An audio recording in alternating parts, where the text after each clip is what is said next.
We completely forgot to do a cold open this week. Kind of like how the Vermont State Police completely forgot to mention that they found Brianna Maitland's car on the day she went missing. I'm Aidan Thornberry, and I produce The Lore Lodge.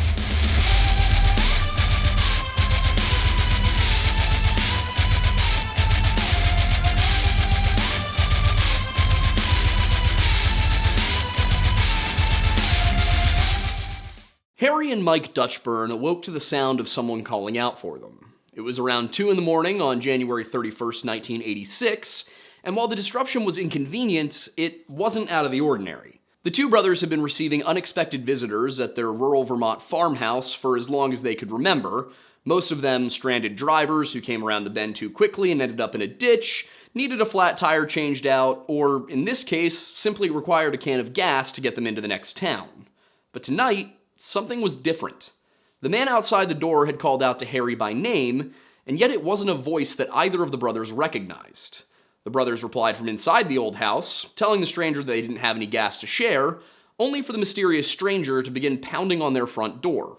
And by the time Mike Dutchburn made it downstairs to see what all the fuss was about, the situation had escalated. Two dark, hulking figures could be seen breaking down the door, and all 77-year-old Mike Dutchburn could do was weakly tell them, "You shouldn't be here." One of the intruders, not even caring to answer the elderly farmer, sucker punched him right in the face.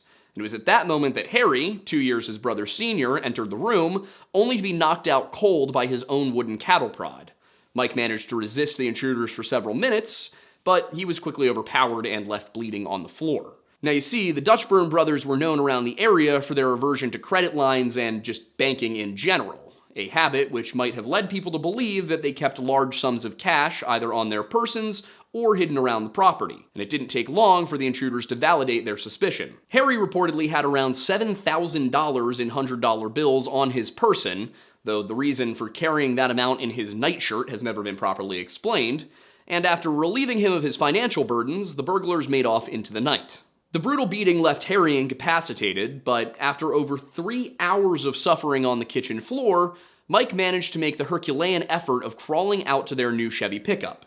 He drove the half mile to a neighbor's house as dawn broke, and in doing so likely saved both himself and his brother from certain death. State troopers arrived soon after, and while they initially found no evidence by which to identify the attackers, it did not take them long to track them down. While it might seem shocking, the robbers were not the most intelligent of people, and shortly after stealing thousands of dollars in cash from a pair of old cattle farmers, they made the brilliant decision to purchase a car in nearby Enosburg. This was a rather stupid decision because, even when paid in full at the time of sale, car purchases still require the buyer to provide a legal form of ID and to register the car to their own name and address. Of course, buying a car in cash isn't necessarily a reason for suspicion, but the salesman at Champlain Chevrolet thought something about the transaction smelled a little funny.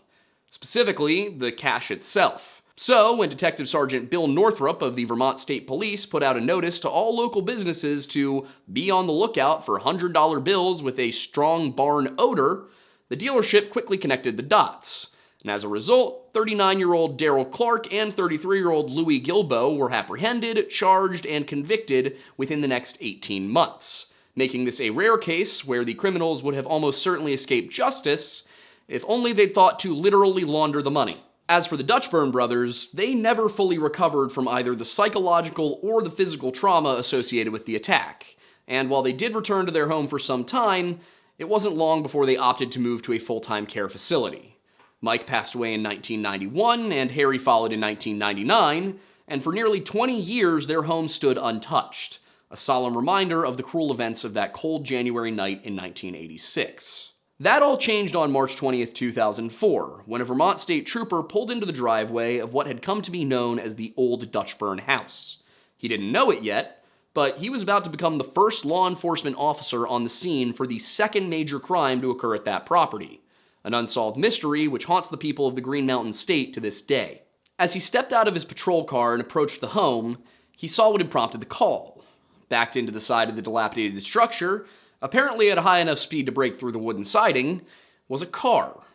A car belonging to Brianna Maitland. But before we get into the details of her disappearance, and I will admit that I really have no way of doing a nice fluid transition here, we need to talk to you about today's sponsor, Factor. Factor is a meal delivery service that we've been partnering with for basically as long as we've been taking sponsorships, and we do that because we genuinely like the product. It is convenient, it tastes good, and it's got a lot of options. The great thing about Factor is that it makes meeting your nutrition goals easier than ever by delivering fresh, never frozen, dietitian-approved meals right to your doorstep. And their team of gourmet chefs create each meal using only ingredients with integrity to make you feel your best all day long. I think we can all agree that one of the most time-consuming aspects of your day can be making a meal. It takes a while to get all the ingredients together, mix them up, cook, and then of course clean up everything afterwards. But Factor takes the stress out of that and sets you up for success. It allows you to skip the grocery stores, the prep work, and the cooking fatigue, and just get these chef-crafted, dietitian-approved meals delivered right to your door. Of course, one alternative to cooking for yourself is getting takeout, but then you have to drive to a restaurant, pay more than you honestly want to for a meal, and then bring it back home, and by that point, it's cold. Or alternatively, you might pay for somebody to deliver it, and then you're paying $20 for an $8 burger. With Factor, you pay an average of about $12 per meal, and you get stuff that you can really feel good about in portion sizes that make sense. And Factor doesn't just offer full meals, because who only eats full meals all day? Some of us like snacks. Or we like to eat breakfast, we like a smoothie, some juices. There's even desserts on the menu. And when things get hectic, your Factor plan is flexible. If you decide that you don't need a full 6 meals a week and you're gonna go down to 4, you can do that, and you can change that up once a week. You don't need to set it up for a full month, a full quarter. It's just whenever you need to change, you're good to go.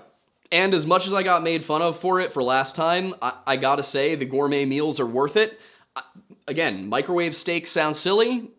This is tasty microwavable steak. You could say that ordering it would not be a mistake.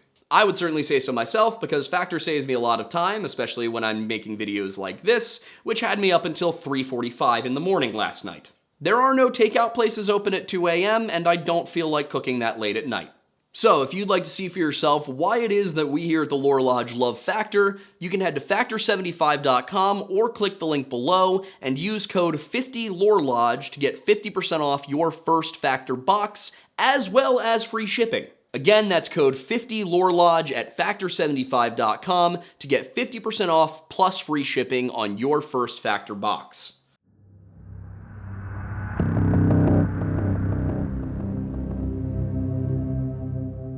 The trooper was looking at a puzzling scene. Before him was a green 1985 Oldsmobile 88 facing westbound off the eastbound side of Vermont Route 118. It wasn't abnormal for cars to go off-road coming around that bend, but it was certainly unusual that they did so driving backwards. And as he approached the vehicle, he noted spare change and a necklace which lay on the ground outside of the car, as well as a squeezed lime wedge which sat on top of the trunk. And taking a look inside the unlocked sedan, he found takeout containers, various non-perishable food items, and a few uncashed paychecks from the Black Lantern Inn, a bar and restaurant in nearby Montgomery. After contacting Lutz's Automotive, an auto shop in the same town which he used to tow the car, he drove over to inquire about the vehicle and its presumptive owner, whose name was present on the checks, Brianna Maitland. The trooper found the inn to be closed, but rather than waiting around for it to open or reporting the mysterious circumstances of the abandoned car so that someone else could follow up, he simply left the vicinity. The extent of the damage caused by that specific oversight may never be fully known, but it certainly didn't put the state police on the best footing with the Maitlands when they arrived at the St. Albans barracks several days later. And contrary to how things might look, there was a good reason for their late missing persons report, which came in on the 23rd. Brianna had, for some time, been living away from home.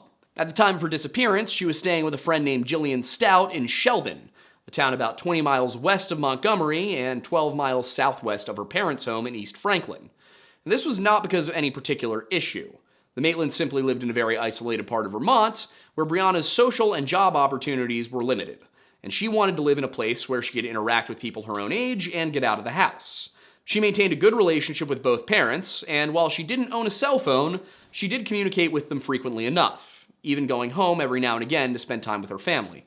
That habit was the given reason for Jillian Stout's failure to report anything out of the ordinary either, along with the fact that she was out of town from the evening of March 20th through March 22nd. As police would soon come to learn, Jillian last saw Brianna on the morning of March 19th, when she left for school. Brianna was still asleep at the time, having dropped out of high school to work and with the intention of pursuing her GED. In fact, that was the next time someone saw her, because her exam was scheduled for that same day. Her mother Kellie picked her up around 10 in the morning, and then after taking the test, they headed out to do some shopping. At one point, while they were at a store, Kellie noted that Brianna seemed to become agitated, at which point she left the store for several minutes. When she came back in, she appeared nervous, which eventually led her mother to wonder if something had happened while she was outside. Because Brianna didn't have a cell phone, it couldn't have been a phone call, though her father suggested that she might have been going out for a cigarette and hoping to avoid a lecture about smoking from her mother. Whatever the case, Kellie dropped her daughter off at Jillian's around 2:45 that afternoon, but Brianna left for work before her friend returned home from school. She left behind a simple note informing Jillian that she was going to be at work and would likely be home late, and included the phone number for the Black Lantern in case her roommate needed to get in touch. She didn't, and sometime that evening, she left to go out of town for the weekend to visit her sister in St. Albans. It was only when she returned on the 22nd and found Brianna's note untouched in the same place, and no sign of Brianna, that she began to feel a sense of concern. The next day, when Brianna still hadn't come home, Jillian called the Maitlands to ask if they'd seen her, assuming that she must have decided to go spend the weekend with her family. But the Maitlands hadn't seen their daughter, and quickly they began calling around to see if any of Brianna's other friends knew where she might be. When that effort turned out to be fruitless, her father, Bruce, called the Vermont State Police to report both his daughter and her car missing, and was told that an APB would be put out on both Brianna and her Oldsmobile. The police, of course, had all of that information on hand, well, except for the part about Brianna. But because Officer Friendly here hadn't bothered with submitting any of his reports yet, they didn't know that. If it hadn't been for the understandable impatience of Brianna's parents, who knows how long they would have gone on thinking that the car was still missing. But thankfully, Bruce and Kellie weren't willing to just sit around and wait for information to materialize. Instead, they drove down to the barracks, where a particular unnamed state trooper, who I must assume looked extremely sheepish, handed over a few pictures of a 1985 Oldsmobile 88 that he'd had towed on the afternoon of the 20th. And if it wasn't enough that the trooper didn't think to report anything about the car, or that he completely failed to say anything when the APB was released, I can only imagine Bruce's anger when he learned that the trooper hadn't even bothered to check the trunk before leaving the car in a tow yard for 5 days. The comedy of errors only continued to grow when they arrived at the tow yard. Bruce asked the trooper, to whom I will henceforth refer as Farva, if he had the keys to the sedan, and was told that he did, only for him to realize that he in fact did not. As it turned out, he hadn't found any at the scene, that is, assuming he searched at all, and even had to disconnect the transmission linkage in order to have it towed in the first place. Opting for the next best thing, Bruce asked to borrow a crowbar, and finally someone bothered to do the first thing that could be remotely considered investigation. Thankfully, at least in that moment, Brianna was not in the trunk. That meant that she could be alive, but it also meant that they had no leads whatsoever. So, on the 26th, with nothing else to go on, the Vermont State Police searched the area around the old Dutchburn house, assisted by canine units and a helicopter operated by the Vermont National Guard. Now, this was actually the second search of the area, the first having been performed by Bruce as well as Brianna's older brother, Waylon. And if the Vermont State Police were aware of the existence of the word urgency, they certainly did not know the meaning of the term. This was further illustrated by another inexplicable failure in procedure, once again in relation to Brianna's place of work. Not only did it take 9 days for anyone to visit the Black Lantern to inquire about Brianna, but it wasn't even the police who did it. Instead, Bruce himself had to go to the business, whose owners and employees were extremely forthcoming. But still, all they could tell Bruce was that the last they'd seen of her was on the 19th around 11:20 p.m. when she finished her shift, that she'd mentioned having to be up early for work at another restaurant in St. Albans, and that she'd gotten into her car and driven off without trouble. So as far as anyone could tell, sometime between the moment she drove out of that parking lot beside the Black Lantern and the following afternoon, something had happened. Eventually, however, they were able to work out a timeline for the night of Brianna's disappearance, and one which only further confused the situation. Trooper Farva had arrived on scene around 1:15 p.m. on the 20th, but as with everything else so far, he wasn't the first person to stop and investigate. As it turned out, sometime around 8 o'clock that morning, a group of 3 young people, including 2 men and a woman, drove by the old Dutchburn house on their way to Jay Peak. When they spotted Brianna's car, they pulled off the side to look around, sensing that something just seemed off about the scene. Crucially, they had the awareness to take pictures of what they saw. The very same pictures that appear when you search for this case online. That's right, a few 20-somethings thought to take more pictures than the trooper who responded to the scene, who took just one and then destroyed what was very apparently a crime scene by having the vehicle towed before a single CSI could document the situation. As Maitland family private investigator and author of The Hunt for Brianna Maitland, Greg Overacker, put it, the only reason the public has viewed photos of the scene is because this group took the time to capture these images.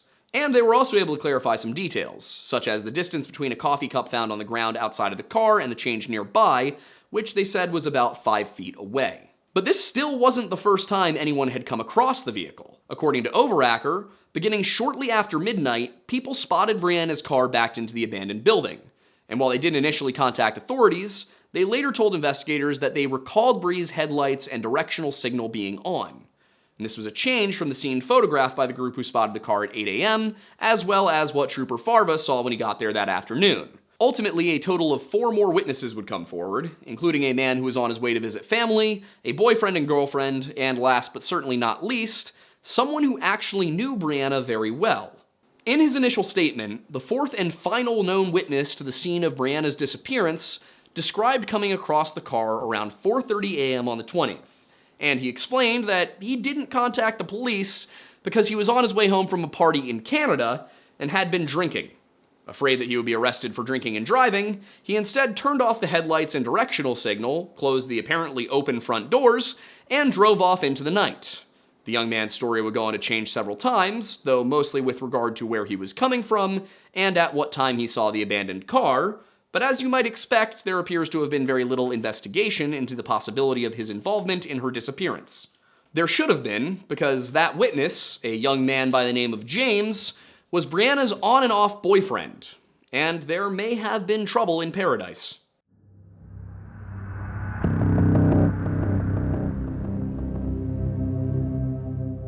There are some things you need to know about Brianna Maitland. Some are good, some are bad, but all of them are relevant to her disappearance. You see, while Brianna's story may make her sound like the typical troubled teen, the reality is that she was anything but. Contradictory to the stereotypes associated with dropping out of high school, Brianna was a very highly intelligent young woman. Both of her parents were college graduates who deliberately moved away from the hustle and bustle of the more densely populated Honeybrook, Pennsylvania, in order to seek a simpler life in rural Vermont. Admittedly, that is a bit of a joke because Honeybrook isn't much larger than Franklin, but they did go from small-town America to a small farmhouse in the Green Mountain State, and then to a 60-acre farm that was closer to Canada than it was to the nearest American towns of Franklin and Berkshire. Brianna was born while they lived at that first farmhouse in October of 1986, and throughout her childhood on the larger property, she managed to accumulate quite a few skills while developing impressive intellectual capabilities. She attended the local public school until 3rd grade, at which point an issue with a mentally abusive teacher led Kellie Maitland to withdraw her daughter and homeschool her for several years instead, before she rejoined her classmates for middle school. And I can actually identify with that quite a bit, as I experienced a very similar situation around the same age and was homeschooled for both 3rd and 4th grade before returning to my public middle school in the 5th grade. And yes, my local public middle school is 5th through 8th, which is apparently out of the ordinary. It's not my fault. In any case, Brianna became an avid reader during her years at home, developing a love of classic literature to the point where she could recite long passages as they related to her life. When she wasn't studying, she was often enjoying the outdoors, camping in various places around the property, tracking deer with her father and brother, and traveling to the wildernesses of New York and Maine for canoeing trips. According to Overacker and her father, she was even a capable skeet shooter, a skill which, combined with her proficiency in jiu-jitsu, made her a pretty formidable young woman in a fight. On the other hand, the Maitland property was isolated from society, with a driveway a literal mile long, and little in the way of neighbors or activities for more miles. As Brianna grew up, the lack of social opportunities weighed more heavily on her, and by October of 2003, she made the decision to move out and live with friends, something that her parents begrudgingly allowed, although they never gave up on trying to change her mind. And while this afforded the 17-year-old greater freedom, it also created a significant degree of instability. In the months after she left her parents' home on the Canadian border, Brianna Maitland bounced around from house to house, sometimes staying with friends and other times living with her teenage boyfriends and their families. One of these boyfriends, the most recent one by all accounts, was the young man referred to as James in Overacker's book on the case. Brianna had apparently moved in with his family sometime in late 2003, having known them since childhood. And along with dating James, Brianna was also reportedly friends with his sister, but when they broke up in mid-February of 2004, she moved out of that house and in with her friend Jillian. The instability of Brianna's housing situation may have contributed to her disappearance in more than one way.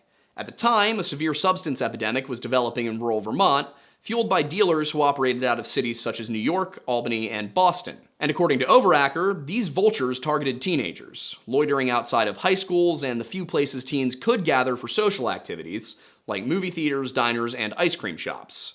And these guys were not just selling the soft stuff. Crack was flooding into the community, and the thin-spread Vermont State Police could do little to stop it. So, with little else to do with their time, many teenagers began to use the substance recreationally, and unfortunately, Brianna was no exception. And while she was by no means a habitual user, she was known to partake at parties, which appeared to have been the main source of entertainment for teens in the area. And that may very well have played into what happened to her on that fateful March night. At one of these parties, less than a month prior to her disappearance, Brianna had been involved in an altercation with a female friend named Kellie, apparently over a boy.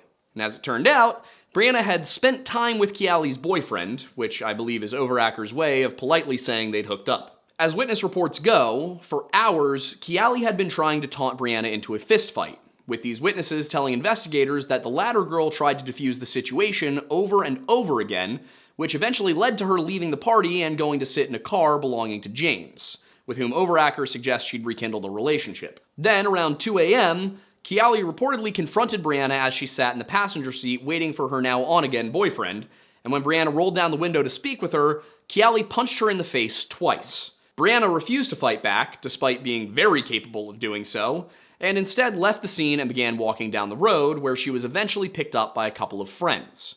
And at the time, Brianna had been staying with James's grandparents, and her friends coordinated to meet up with James's sister, who brought Brianna back to the home and helped her get cleaned up and settled down.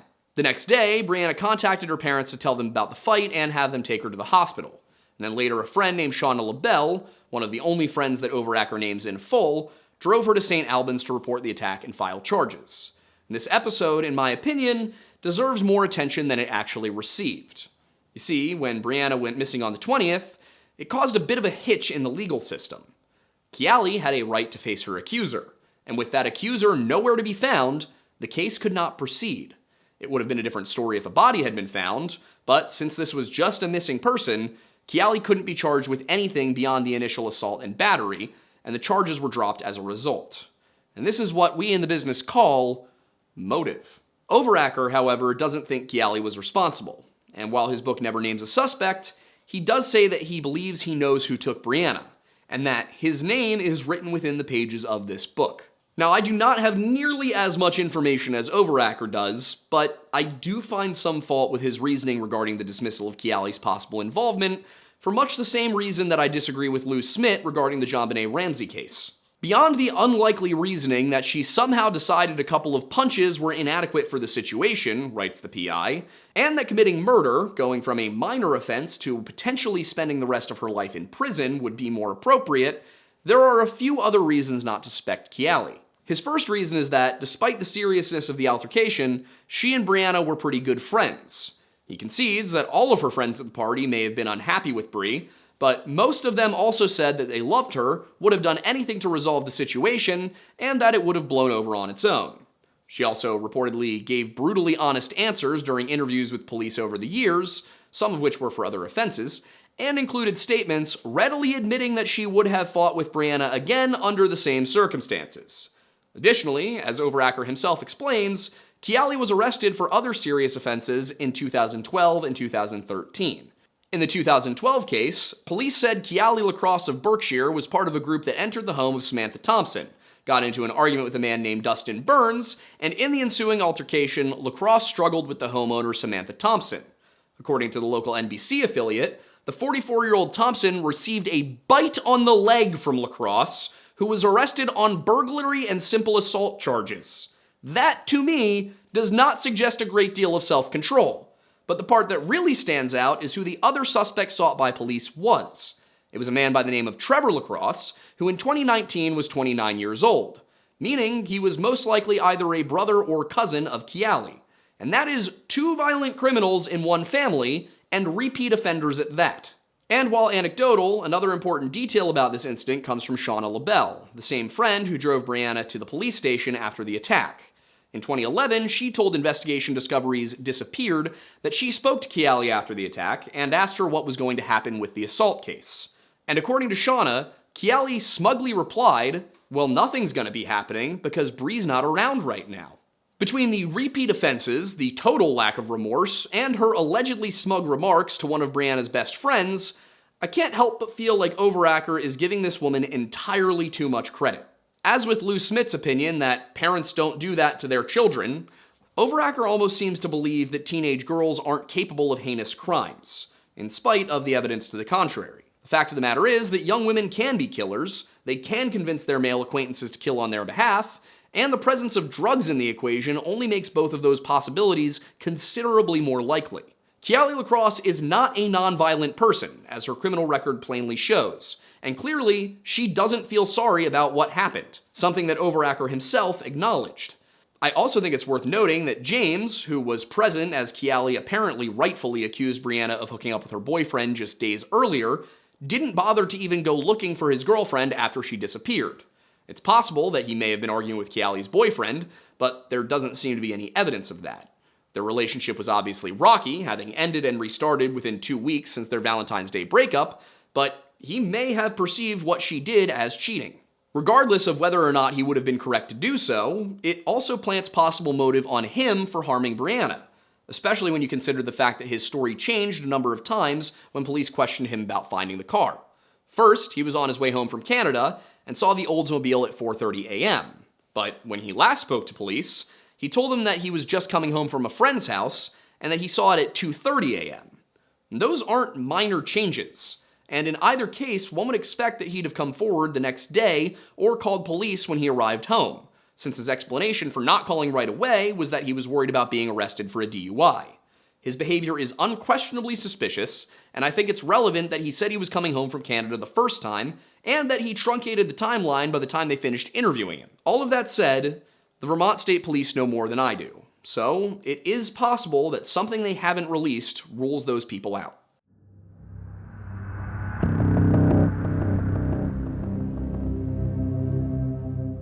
Another lead that developed through the party scene was with regard to a pair of scumbag dealers named Raymond Ryans and Nick Jackson, both of whom were eventually linked to Brianna's case when an anonymous female called Bruce to inform him that she believed she knew where his daughter was.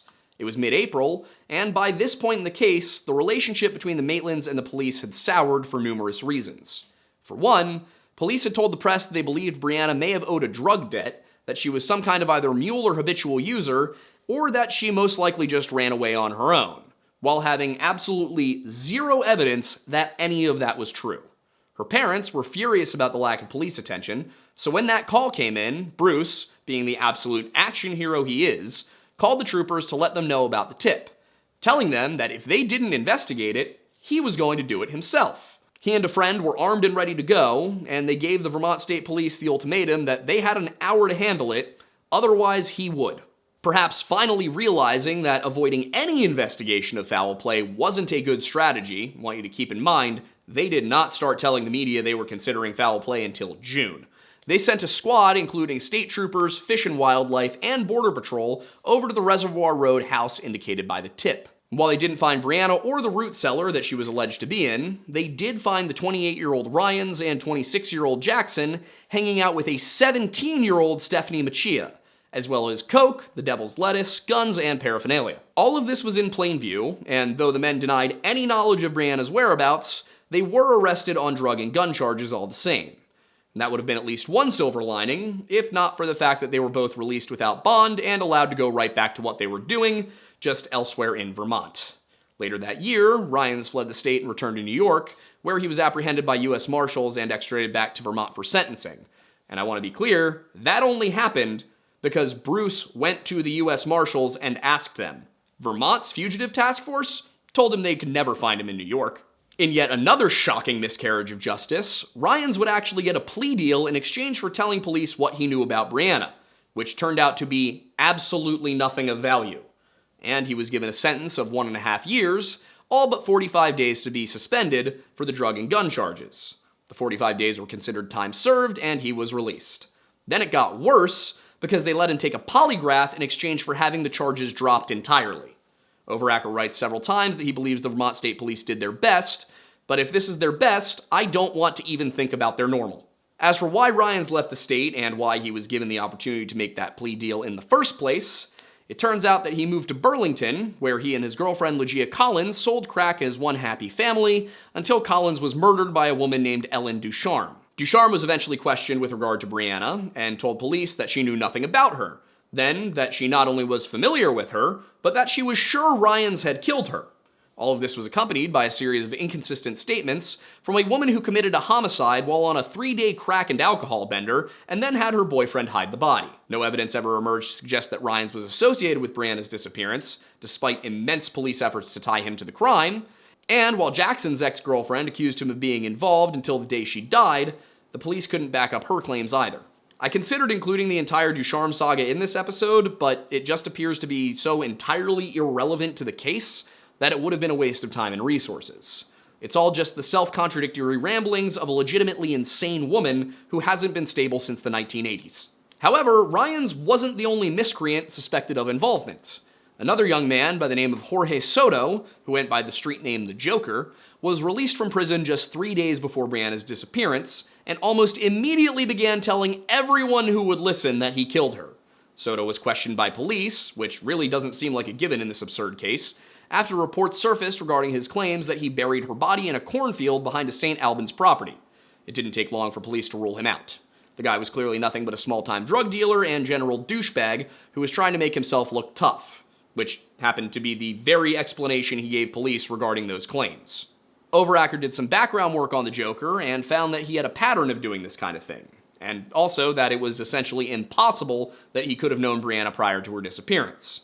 He'd been in jail until the 16th of March, and prior to coming to Vermont at the beginning of 2004, he'd been in prison in New Jersey since 1999, which I would argue is potentially the only thing worse than just being in New Jersey. So between Soto being released on the 16th and Brianna going missing on the 19th, there's not much time for them to have met. Brianna spent the 17th with Shauna LaBelle's family, spent the 18th with Shauna again, and was with her mother and then at work all evening on the 19th. It is beyond unlikely that the two ever interacted, and aside from his claims to have been responsible, no evidence links Jorge to the crime. In Overacker's book, he also discusses a few more people who were viewed as suspects, but who he feels are unlikely to be responsible. One of them was Timothy Cruz, who was tied to Ellen Ducharme's case in that he helped hide the body of Legia Collins. Ducharme at one point told investigators that Timothy Cruz helped Ryans commit the murder, but that was impossible because Cruz was actively incarcerated in March of 2004. Other suggestions that have come along in the intervening years have been more along the lines of infamous killers, such as Israel Keyes, Gerald Montgomery, Brian Rooney, and Howard Godfrey, all of whom were suggested to investigators through various tips, but none of which could be connected to the case. The FBI, despite not being formally involved in the case simply because the Vermont State Police hadn't bothered to ask, was able to confirm that Keyes wasn't responsible because he'd been elsewhere at the time. Montgomery, Rooney, and Godfrey weren't accounted for that night, but there was also nothing tying them to the case beyond being known killers. And I should be clear that these people weren't all suspected in 2004. This has been ongoing since that date. Then again, not everyone believes that Brianna is no longer with us. Jorge, for example, told police in 2006 that she was being trafficked in New Jersey, but he isn't exactly reliable.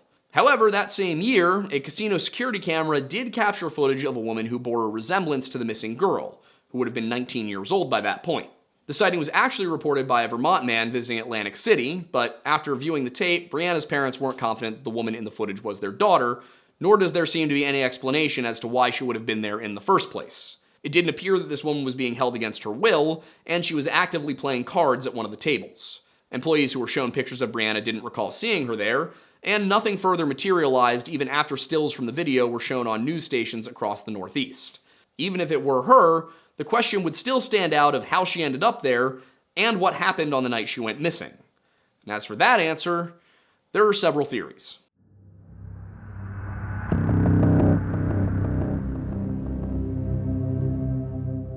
Brianna Maitland's car was found backed into an old house on the eastbound side of Vermont Route 118 facing westbound. The lights were on, the front driver and passenger side doors were open, and her keys were nowhere to be found. On the ground outside of the vehicle, a coffee cup, some spare change, and a broken necklace lay scattered, while a squeezed lime wedge sat on top of the trunk. 2 yet uncashed paychecks as well as her wallet sat inside of the vehicle. What happened? One suggestion, which Overacker calls ridiculous, is that Brianna left of her own accord, and I agree with that assessment. If she intended to disappear, it makes no sense that she'd leave uncashed checks and her wallet. The one thing any runaway is going to need above all else is money, and she had none. There was also nothing to indicate that she intended to vanish. She had taken her GED that day, had just finished a shift at one of her 2 new jobs, and left behind additional personal items such as new clothes, contact lenses, and migraine medication. The biggest clue of all was the fact that the car was found in the first place, as it was her best means of escaping her old life and going someplace new. Beyond that, even if she did choose to run away, it seems unlikely that she'd stage her disappearance in such a way that it would cause the family and friends she loved so much heartache and torment. It's ridiculous almost to the point of not meriting mention, writes Overacker, except for the benefit of the reader. And I can't say that he's wrong. A slightly more reasonable theory, and I really do mean slightly, is that Brianna was never at the old Dutchburn house at all. Instead, it's been suggested that she overdosed at a party that night, either accidentally or because someone deliberately gave her too much of something, and then her car was planted at the abandoned house to throw investigators off the trail. But this theory faces a major temporal issue. Brianna left work at 11:20, and her car was first spotted by a reliable witness just after midnight. That means that whatever happened, it had to have happened in just about 40 minutes, which would include her driving to the alleged party, for which nobody could provide a location or any details, overdosing, and then having her car driven out and planted. It's just not feasible, nor would the old Dutchburn house have been anything close to the best place around to hide a car. It is rural Vermont. As Overacker notes, there are countless better places to ditch a car in rural Vermont, including any side road, parking lot, logging road, or field. So, if it was planted, then the person responsible chose one of the most conspicuous locations possible. When everything else is taken into consideration, it just seems immensely unlikely that this is what happened. The remaining 3 mentioned by Overacker are increasingly more plausible, though not necessarily probable. One posits that someone stowed away in Brianna's car while she was at work, and then shortly after she left, her car was literally 2 minutes west of the tavern, a little over a mile, 2 kilometers, that person popped up from behind and grabbed her. There are a number of issues with that theory, not least among them that such an attack would also put her assailant in danger if they tried to physically restrain her. Overacker suggests that this would require the culprit to have either left a car at the old Dutchburn house and then walked 1.5 miles to the Black Lantern, or to have an accomplice who picked him or her up. The PI also argues that 2 people would have been required for this scenario, as one attacker could not have removed Brianna from the vehicle and marched her on foot to a place where she couldn't be found. And while I agree that a second vehicle would probably have been necessary, I do think Overacker overlooked one possibility that ups the chances that this could have happened. The assailant could have had a gun. Still, I don't necessarily disagree that this isn't the most likely scenario. And I realize how many negatives were in that sentence now that I'm reading it. I think of the remaining 2 that he offered, one or the other fits better with the evidence. And those 2 theories suggest that Brianna was either run off the road and abducted, or that she stopped by the abandoned house to meet somebody. Overacker writes that the latter is the more probable, but I'm not sure that I agree with him there. As I previously said, I don't have nearly as much information as he does, but I do have his reasoning to work with. To be clear, Overacker's argument is very solid here. He suggests that she could have pulled off the road to sit in the grassy area beside the house, where she was eventually met by whomever she was there to see. Then, when some kind of altercation transpired, either premeditated or in the heat of the moment, she threw the car into reverse, yanked the wheel hard to the left, and attempted to maneuver her way out of the lot. She would have hit the gas too hard, rammed into the house, and either due to the car being stuck or due to panic, she was unable to get back onto the road. And at that point, she was dragged from the car, abducted, and taken elsewhere, never to be seen again. It's entirely plausible, it doesn't defy reason in any real way, and it doesn't require all that many radical assumptions about what led up to that moment. Brianna was a recreational drug user, so it could have been a deal gone wrong. Or it could have been some kind of setup by someone who she trusted enough to meet there, and that's the part that bugs me. Brianna and many of her friends lived a rather unsupervised life, and they lived in an area where law enforcement was really an as-needed service rather than a common sight on a given town street. Dealers were plying their malevolent wares outside of schools and movie theaters, and it seems that it was an open secret that such things were going on. There must have been places she could have gone to get her fix, essentially any of them infinitely less dangerous than an abandoned farmhouse a mile and a half outside of town. Now, Brianna may have made some reckless decisions, but she wasn't stupid, and agreeing to meet somebody out there could only really be described as stupid. For that reason, I lean towards the other option. Picture this. Brianna gets her new job at the Black Lantern on March 5th, where she is scheduled to work Friday evenings until closing time, and that is between 10 p.m. and midnight. There is one main road leading from her temporary home in Sheldon out to her place of employment in Montgomery, making her route very predictable.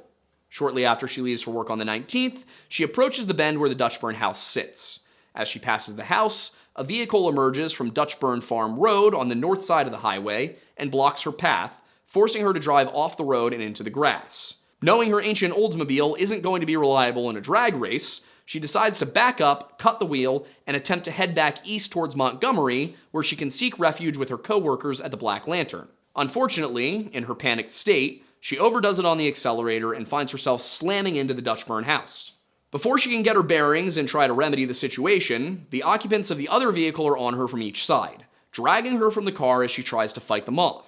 In the struggle, she knocks a coffee cup holding spare change onto the ground, and her necklace breaks off and falls into the grass. Her assailants find a way to render her unconscious, restrain her, and then she's thrown into their car. One of them drives off with her, while the other prepares to drive Brianna's car off to hide it somewhere on the abandoned farm, or perhaps simply reorient it to look like it broke down and was abandoned. But then suddenly, this individual realizes that the keys are nowhere to be found. Maybe they've dropped into the grass, maybe Brianna managed to get them into her pocket, but whatever the case, the car can't be moved, and so this second attacker hides nearby as they wait for their partner to return for the pickup. Meanwhile, the other driver heads north towards Canada, where he or she disposes of their victim along or across the densely wooded and at the time rather laxly patrolled border with the province of Quebec. Sometime later, they return to the scene of the crime to pick up their partner, only to find that the car is still there. They decide not to stick around and look for the keys, which for all they know could still be in Brianna's pocket, and so they just leave the car there. They shut off the doors and turn off the lights, hoping that the police will just chalk it up to the local drug issues and impound it. Of course, whether that series of events is what actually transpired, or if it was some sort of meeting in the dead of night on the side of a rural highway, there is the question of who did it, and Overacker says he has a good idea of who that may be. After all, he said that he strongly believed a man named in his book was the culprit, and while there's a long list of names in there, he dismisses almost all of them as being unlikely or even impossible. Those names are, so far as I can tell, Timothy Cruz, Jorge Soto, Moses Robar, Israel Keys, Brian Rooney, Jose Rodriguez, Gerald Montgomery, Peter Johns, and Howard Godfrey. Unless I am mistaken, only 3 names in the entire book are never dismissed as suspects. Raymond Ryans, Nathaniel Jackson, and James, Brianna's ex-boyfriend, who is also the person who stopped by her car to turn off all the lights, close the doors, and then not call the police or Brianna's parents. Now, Overacker is clear about one thing, which is his opinion that the killer was a relative stranger. And in my opinion, that, along with the general sentiment in his writing, would suggest that he believes Raymond Ryans was responsible for the disappearance of Brianna Maitland. I don't think that's an absurd conclusion. In fact, I think it's quite reasonable. At least, that's what I thought he was going for. But literally, as I was writing this paragraph, I did a Google search to figure out something that I thought may be related to a comment he made about not naming names for fear of being sued. And that led me to a podcast episode Overacker appeared on in March of 2024, the year after he published The Hunt for Brianna Maitland. In that episode of True Crime PI, he all but says that it was in fact Brian Rooney who attacked Brianna. And not only that, but he argues Rooney was also responsible for the disappearance of Mara Murray about 1 month prior. Reviewing the book, I can now see the sprinkles of these opinions woven into the final pages, though I wouldn't say that they're present in the chapter in which he initially discusses Rooney's crimes. Instead, they seem to be something of a capstone based on intuition and with the admission that there is no hard evidence to support this theory at the moment. That said, I still think there's some flaws with that conclusion. Overacker himself said that he thinks the most likely series of events is that Brianna pulled off at the house because she planned to meet someone there, and goes on to imply that this someone was an older man she'd met either at the Black Lantern or her job at KJ's Diner in St. Albans.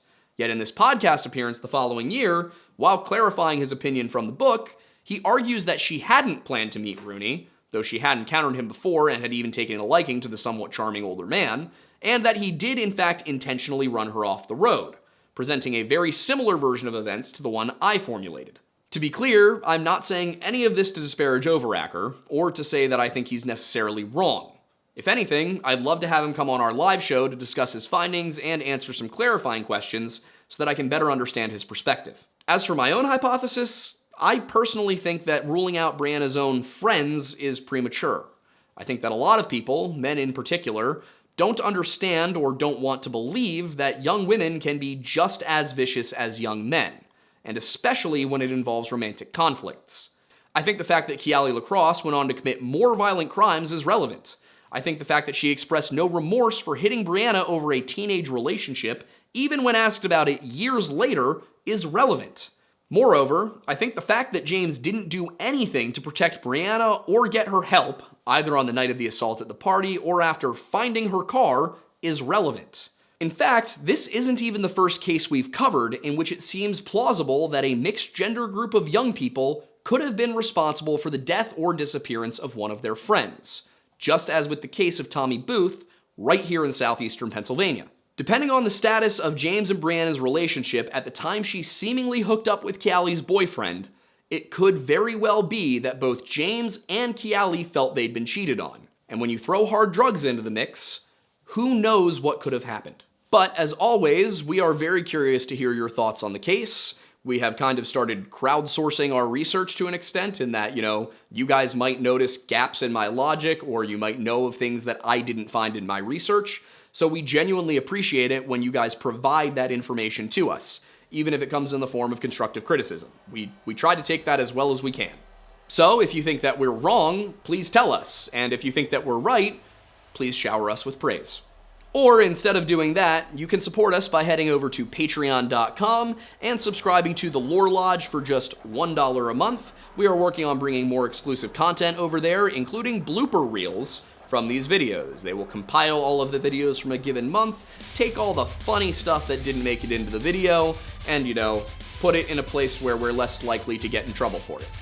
And where, it's not a funny in the middle of a video about missing people. It's not to say that we don't make jokes. It's just when you do this enough, humor becomes a coping mechanism. That said, if you do want to see us be funny and in a manner that isn't tragic, you can check out History Unhinged or the Weird Bible Podcast. Two shows that we do, one with Stephen Bell of History of Everything, and another that we do with Isaiah, also known as Wendigoon.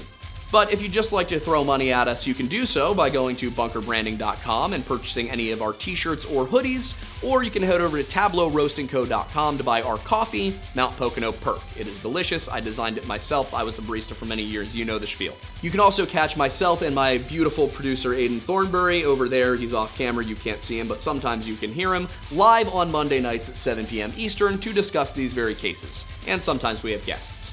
The best way to stay updated on what's going on, whether it's with the live show or with this show or any of our other shows, is to join our Discord at bit.ly/jointhelodge or click the link for any of these things in the description. Also, we don't do premieres anymore, so I can't redirect you over to my live streams, but I have a channel too. It's Aiden Mattis. It's at the Aiden Mattis. I stream mostly video games, but sometimes commentary. Most of the time, it's just my friends trying to annoy me while I try to provide entertainment. And last but not least, the live show is on all podcast platforms, but more importantly, so is this one now. So if you want to catch the Lore Lodge on your drive to work, or you want to listen to it on a road trip or the plane or something like that, you can do so on Spotify, Apple Podcasts, or whatever. With all of that said, I'm Aiden Mattis, this is my dog Archie, he's adorable, and thanks for stopping by the Lore Lodge.